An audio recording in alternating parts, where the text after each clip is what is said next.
จ้ามีร้านจะมาสาธิตเทคนิคการล้างบาดแผลเปียกให้คนเจ็บเสริมคนเจ็บซื้อว่าพอถอดซีอายุ70 ปีอยู่บ้านหน้าซ่อนเมืองสนาสมบูรณ์แข้งจัดประสาคนเจ็บอยู่ตึกภายนอกของเบอร์ 2เตียงเบอร์ 1คนเจ็บมีบาดแผลอยู่แขนหลังจากนั้นท่านจะไปล้างมือตามอาการหาขั้นตอน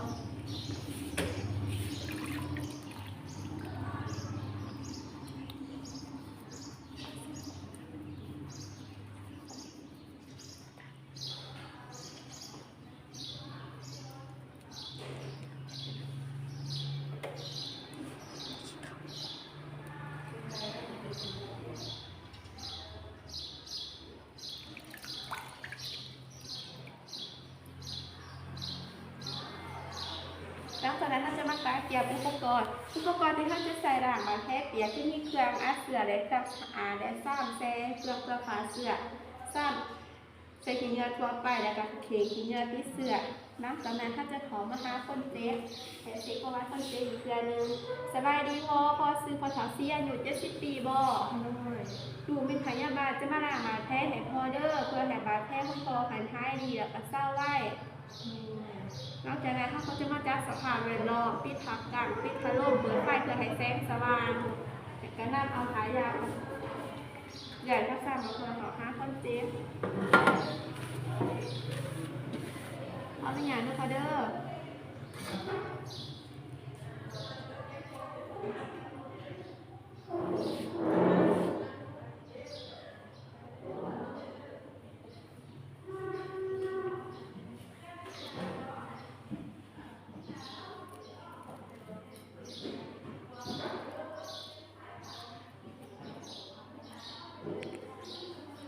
เดี๋ยวข้าเขาจะมาล้างมือเพื่อเราจะซีเพื่อเปิดเกลือเสือ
ก่อนที่เราจะใส่น้ำSSSถ้าเราจะเบิ่งวันที่เดือนปีก่อนนะคะเขาจะถอดทิ้งก่อน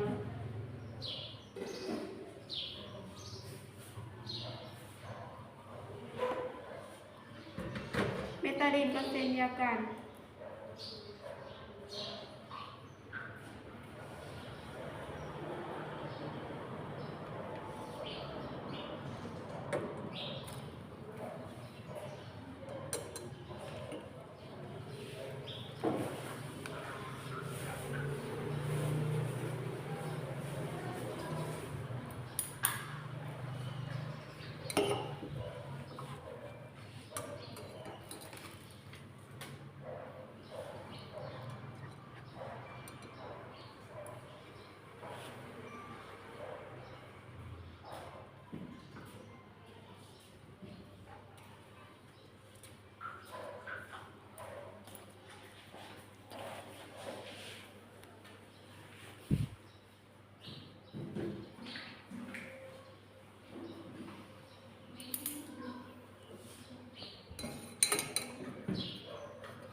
จะมาใส่ถุงมือเสือก่อนใส่ห้าต่อเวลามือเราจะซีบีตาหนึ่ง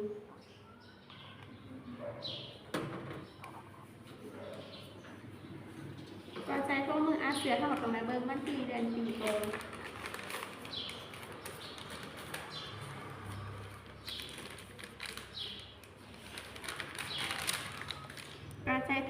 เสือในน้องสัมผัสน้องในสัมผัสใน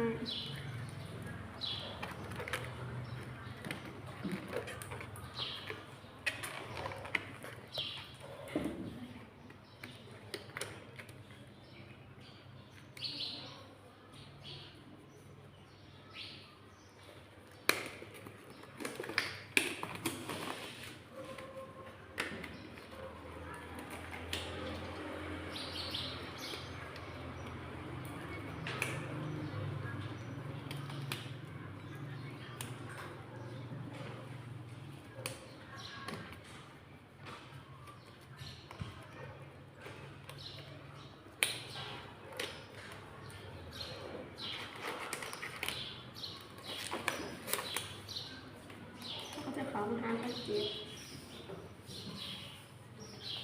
เขาขยันด้วยพอเด้อ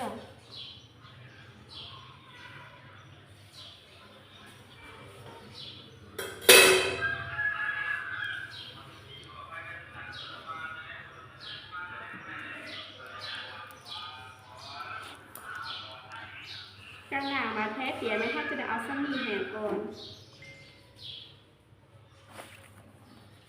ถ้าจะเซตเตนอนมาได้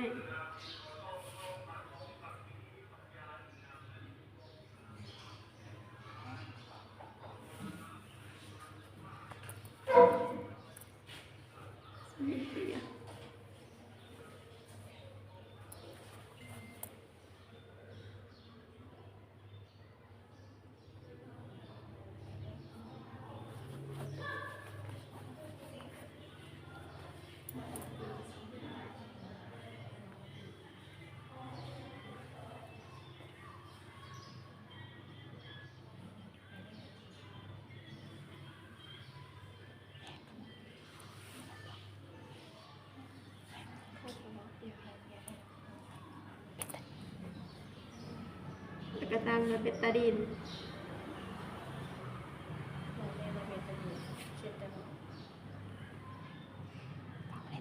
อาจจะเสร็จแต่นอก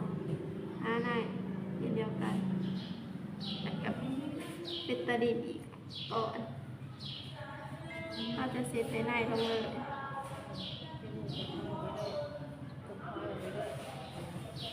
อาจจะเสร็จเป็นหุ่นคนพลอยออกมาเลย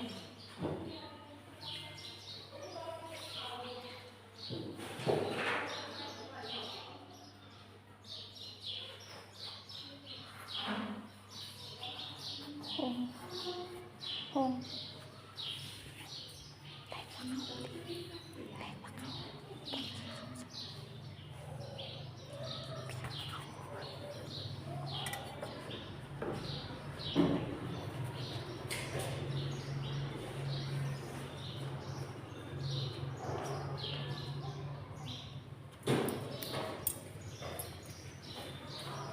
จะเอาแปรงมาเจอใส่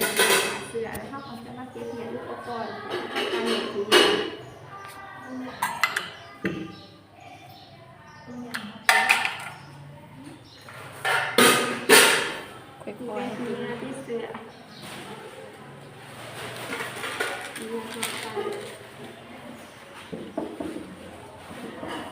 เขาเลยอยากให้เขาได้หรอ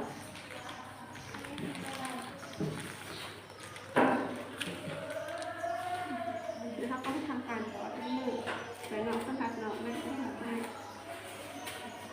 เขาก็จะมาติดกับก้อนเป็นเจ็บ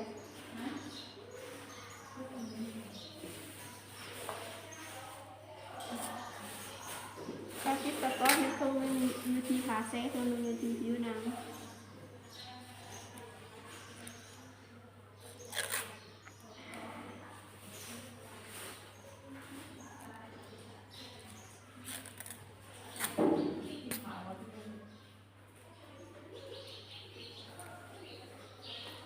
เดี๋ยวแล้วพอเด้อมาแท้เขาคอมันนี้เม็ดสะอาดนี่บ่มีน้องแล้วก็บ่มีการซึ่งเสือยังแต่การบ่อยากให้พ่อพระรามเพิ่งกินร้ายอยากให้พ่อกินใส่ปกติแล้วก็บ่ให้พ่อหันกินข้อเค็มข้อเค็มเด้อเพราะว่ามันจะมีอาการคันถ้าว่าพ่อมีอาการเลือดออกเลยให้พ่อบอกลูกบอกร้านแทนเด้อขอบใจเด้อพอเด้อหลังจากนั้นเขาก็จะไปล้างมือตามอาการหาขั้นตอน